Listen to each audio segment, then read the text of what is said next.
Apa benar penghasilan seorang HSE bisa sampai puluhan juta per bulan? Nah, yuk kita simak di video kali ini. Oke, selamat datang kembali bersama kami di Pythagoras Certified Trusted Success ya. Jadi pada video kali ini kita akan membahas topik yang paling hangat ya, paling hot diperbincangkan, yaitu terkait penghasilan. Ya, penghasilan ini pasti ya yang paling sering dicari sebelum orang terjun atau memilih mau masuk ke dunia ketiga atau tidak. Banyak beredar info katanya kalau kerja di dunia ketiga itu gajinya fantastis ya, meledak-ledak ya. Nah, coba sekarang kita ceritakan dulu tahapan-tahapannya ya. Oh ya, disclaimer dulu sobat semua, bahwa apa yang akan disampaikan hari ini adalah pengalaman pribadi saya yang merintis karir sejak dari safety man sampai ke posisi terakhir yaitu assistant manager ya.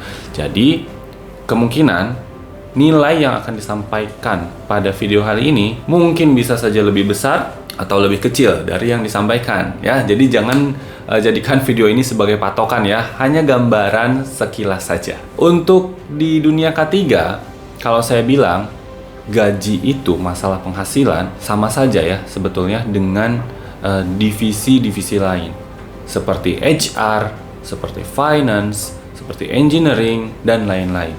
Yang membedakan adalah posisi job desk kita dan juga tempat di mana kita bekerja. Maksudnya adalah bisa di luar Pulau Jawa, di dalam Pulau Jawa, atau bahkan di luar negeri gitu ya.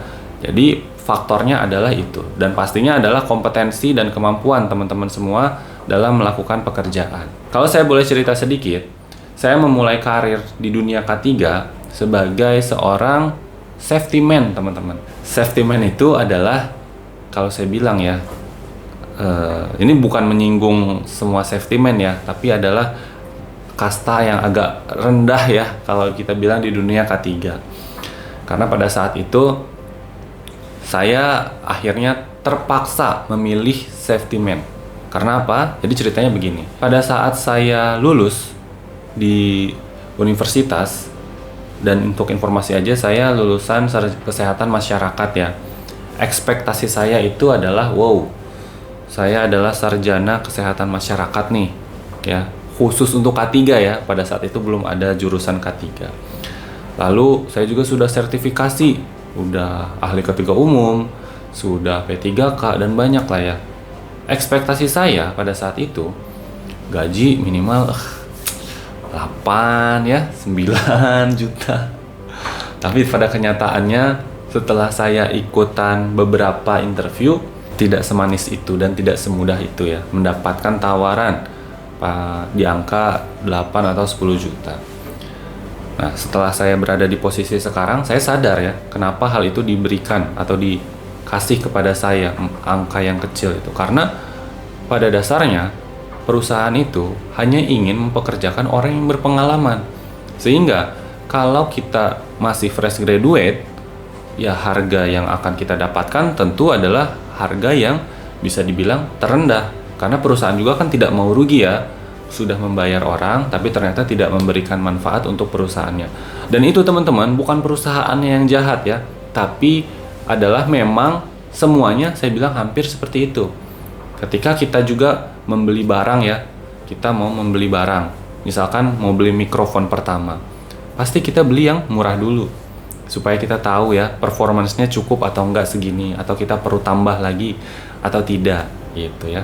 Nah, jadi kalau untuk yang fresh graduate itu jangan pernah kecewa ketika sobat semua diberikan angka yang kecil. Kalau saya sendiri pada saat itu di tahun 2016 akhir ya, bulan November ya, atau kita bisa bilang aja 2017 awal, gaji yang saya dapatkan adalah sekitar 4.100.000 ya pada saat itu. Itu untuk pekerjaan sebagai safety man ya di salah satu perusahaan konstruksi yang menurut saya juga tidak terlalu besar ya, dan pada saat itu bekerja di project-project gitu ya, jadi kemana-mana. Nah, posisi saya sebagai safety man adalah 4,1 jutaan, dan itu termasuk lembur guys ya, Yang dimana kalau kita lihat tempat-tempat lain, lemburan itu beda gitu ya, ada lagi. Nah, kalau saya 4,1 all in. Kenapa saya ambil? Karena ada pertimbangan teman-teman ya. Saya ikut sebetulnya mungkin lebih dari 1 interview ya, mungkin 3 interview, dan rata-rata tawarannya segituan teman-teman pada saat itu, 3,7, 3,8, dan yang paling gede pada saat itu yang saya dapatkan ya adalah 4,1 jutaan. Nah, saya ambil kenapa? Karena pertama, saya tidak ingin kehilangan waktu ya teman-teman. Kalau saya terus memilih, terus menunda kesempatan-kesempatan yang akan kemungkinan saya dapat ya, sambil menunggu yang 8 juta, mungkin saya belum pernah bekerja sampai saat ini ya. Karena selalu menunggu tawaran yang lebih baik, tawaran yang lebih baik. Nah, padahal yang paling penting ketika kita ingin memulai karir di dunia K3, kalau saran saya jangan kita lihat angka dulu, tapi kita ambil kesempatan tersebut untuk menambah pengalaman kita, teman-teman.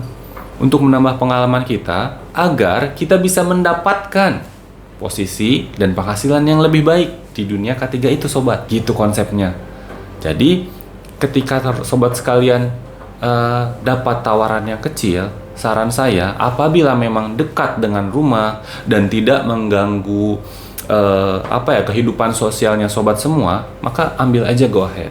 Hitung-hitung sebagai belajar dan dapat duit gitu. Jadi niat kita untuk belajar, bukan untuk mencari duit. Nah, kalau seperti itu, menjalaninya akan lebih enteng.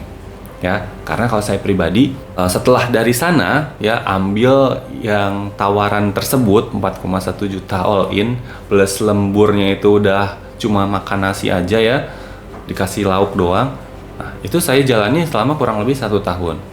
Kenapa 1 tahun? Karena ya tadi, saya tidak mau terus-terusan berada di posisi sebagai safety man yang istilahnya ide gagasan kita tuh bisa dibilang jarang dipakai gitu ya, karena kita sebagai pelaksana lapangan saja. Nah, karena hal itu saya setelah kurang lebih 1 tahun pindah dan coba ambil kesempatan di tempat lain, dan alhamdulillahnya setelah itu penghasilan saya langsung naik ya, dari yang 4,1 menjadi, sebutin nggak ya?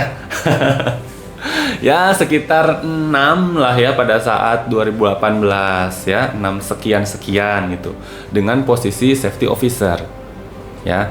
Dan sampai akhirnya seiring berjalannya waktu, karena pengalaman saya semakin banyak, lalu pelatihan saya yang saya ikuti juga semakin banyak, maka di posisi terakhir saya sebagai asisten manajer, saya diberikan kepercayaan ya untuk mendapatkan penghasilan yang 2 digit ya, alhamdulillah. Jadi pada intinya sih teman-teman, ketika sobat sekalian ini bekerja, maka jangan jadikan gaji sebagai patokan utama ketika sobat baru memulai pekerjaan ya. Seiring berjalannya waktu, maka sobat sekalian pasti akan bertambah ya, apabila sobat pun mengimprove dirinya sendiri ya. Dan untuk sampai saat ini, kalau saya bandingkan dengan sobat-sobat saya yang lain ya, sahabat-sahabat saya yang lain, untuk range gajinya apabila bekerja kira-kira ya 6 tahunan ya, 6 tahun sampai 7 tahun ya, di sekitaran segitu ya sobat, sekitar mungkin ya, ini range aja ya, bisa di 9, bisa di 10, bahkan sobat saya yang ada di salah satu perusahaan minyak nasional itu pokoknya 9, tapi kalau dia visit 500 ya, visit ke site 500, dan bahkan lengkap dengan asuransi kesehatannya. Untuk gaji sebetulnya akan berkembang seiring berjalannya waktu ya, untuk di dunia K3 ya. Yang penting sobat sekalian juga harus mengiringinya dengan peningkatan skill, dengan mengikuti pelatihan yang tentunya di Pitagoras ya. Pelatihan-pelatihan, lalu ikuti seminar, dan juga ikuti kalau ada semacam freelance audit gitu, silahkan diikuti untuk belajar ya. Dan pastinya hal itu semua akan membantu teman-teman semua dalam mencapai nominal penghasilan yang sobat sekalian ingin dapatkan ya.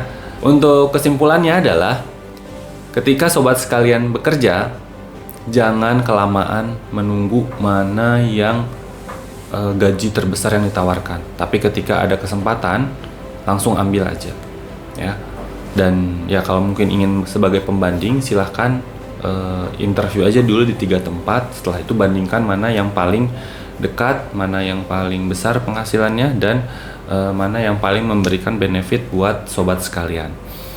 Kalau masalah puluhan juta, seiring berjalannya waktu, insya Allah apabila sobat sekalian mengembangkan diri dengan baik, ikut seminar, bahkan mungkin sebagai pembicara, angka 2 digit insya Allah akan mudah untuk didapatkan ya. Kalau pengalaman saya mungkin sekitar 5 tahun atau 6 tahun, barulah teman-teman sekalian atau sobat sekalian bisa mendapatkan 2 digit ya.